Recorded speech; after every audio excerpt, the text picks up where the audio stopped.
Hey, this is Patrick Oliver, and thank you for tuning to Literary Nation Talk Radio.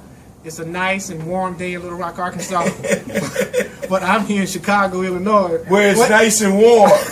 Right? It's sunny. It's sunny, yeah. I'll take that. We as black folk, melanin is good for us. Hey, so man. we claim it's sunny. It endures us. If you can endure the Hulk, you can endure anything. Hey, I'm on the campus of Chicago State University. Not just Chicago State, the Chicago State. The Chicago State University. That's right.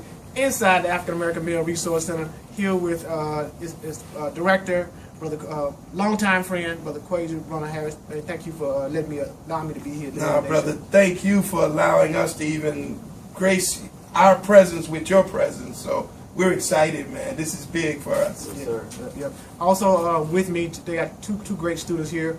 David Ellis and Adrian Mercado. Thank y'all for being part of this conversation. No problem. Thank you, sir. And this is a very important conversation. You know, an African American male roundtable on a college campus at a center focusing on African American males. Kwesi, give my listeners a little bit of history about the African American Male Resource Center. Well, the African American Male Resource Center here at the Chicago State University is about 5 years old. It started back in 2008 under a U.S. government college, education grant, and we're still here. We're charged with the mission of recruitment, retention, and graduation here on the campus. But more importantly, we're here to be a support system for the African American males. And we do that by operating, as Dr. Watson, our president, says very affectionately, the 5 E's. We engage them, we embrace them, we enlighten them, we educate them, and the afterglow of that is empowerment. And so today I'm honored to be with a couple of my Timbo members, and they'll tell you a little bit about Timbo and all of that.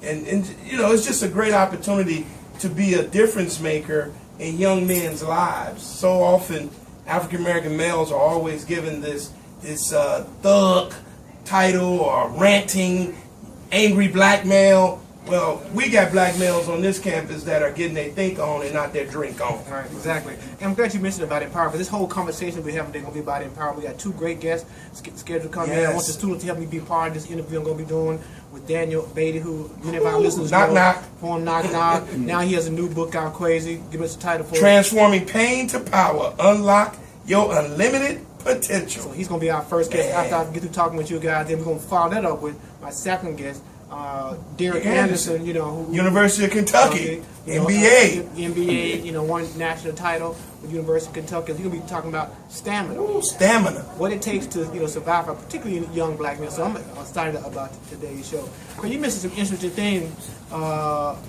students. I got 2 students. I got 3 students here. Yeah, Brother Dennis Johnson, who's also the president of SGA, Student Government. Are we rocking it today? Oh man, look, we bringing straight black male leadership in the house. Hold on.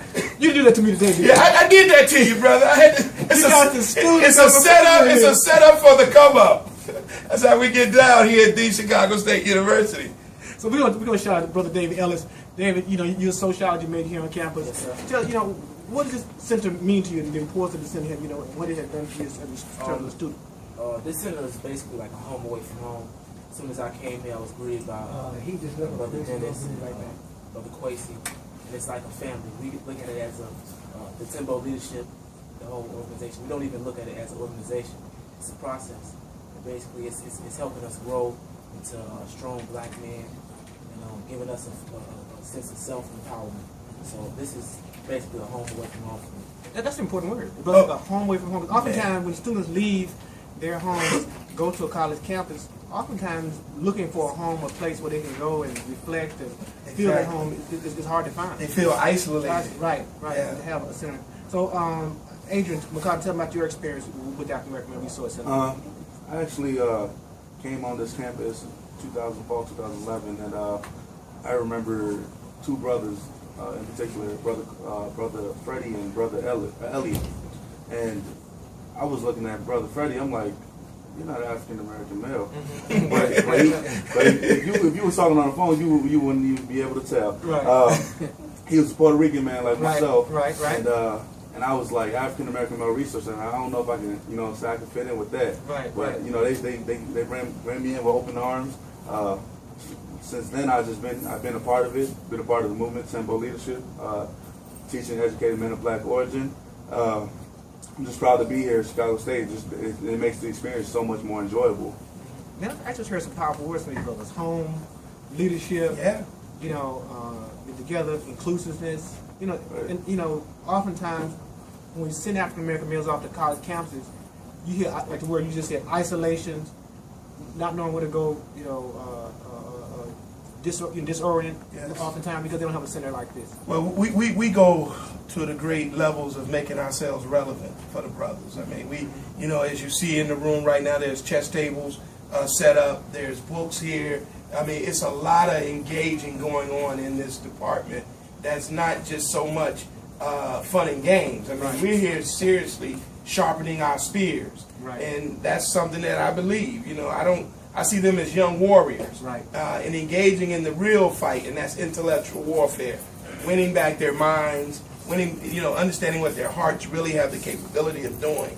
And so I'm just always in awe when I see these brothers do what they do. Right, right. I'm excited, I'm inspired, because what it says to me is that they are the ones we've been waiting for. Right. They're here on campus. They're here on our campus. Yeah, Brother Johnson, major leadership role now. Look, so you SGA president. That's right.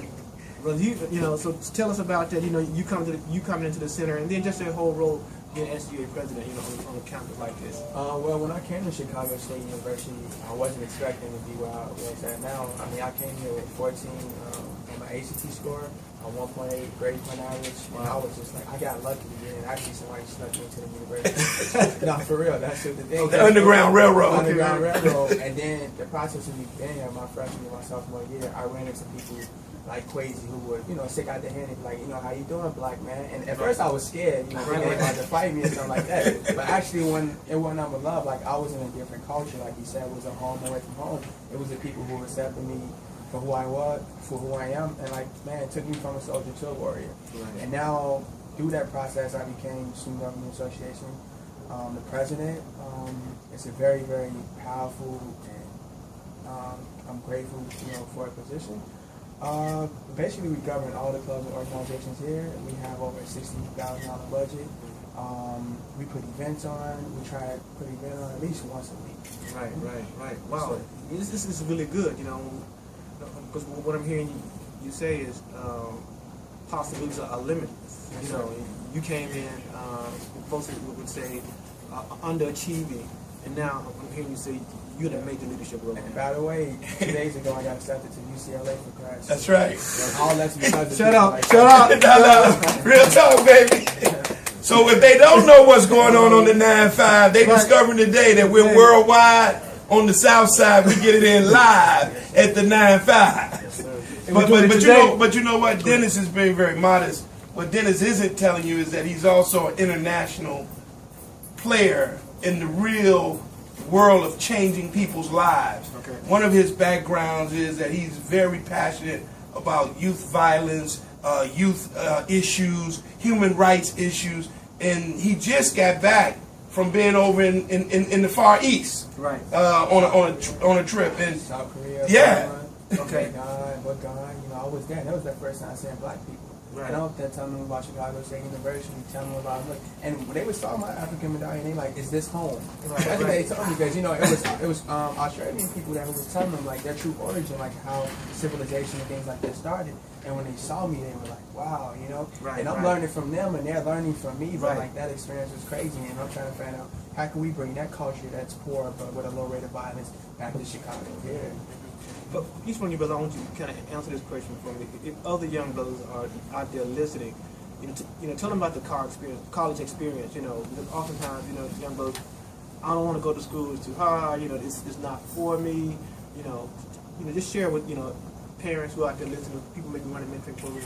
What would you tell them about the college experience and why it's for them? Well, to the notion that college is not for everybody. That's David Ellis speaking now. Yes, I think thinking is for everybody, and critical thought is for everybody. So college helped me open up a brand new horizon as far as thinking critically and rightfully dividing the truth and thinking for myself. So I think I would suggest for any young black male to go to school. So much you can learn, so much out there, so many opportunities, networking. Man, it's powerful. Okay. I would say you have to find your hustle before somebody else's hustle find you.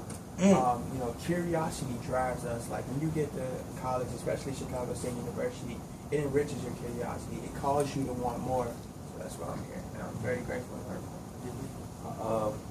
College experience, I say, you know, you can balance it. Like there's a bad look on college. Oh, it's partying, and you know, nobody learns anything. And no, you can balance it. Me personally, you know, I have fun.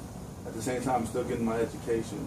And my advice to anybody trying to go to college, any black male, is, you know, get involved with your school. Be a part of what's going on. You don't want to be in the blind or be in the shade of what's going on. You want to be left. So I would say join organizations or find something, or, you know what I'm saying, just find something that you like in general. And wrapping up, Brother Quasi, for our listeners out there, you know, you've been a male, you got sons. These are your cultural sons. Oh, these are my children, Right, man. right. Real talk.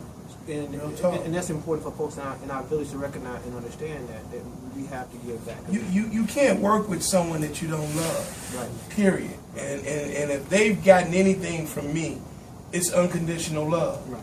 And you know, we challenge each other, we struggle, we grapple, but that's part of the growth process. Right. And that's why on Thursdays, every Thursday, the Timbo Leadership Group, we get it in at 3 o'clock for 1 hour, and that's all I ask them is commit. Because when you can commit to something, it takes you to a whole many other dimensions and levels in life.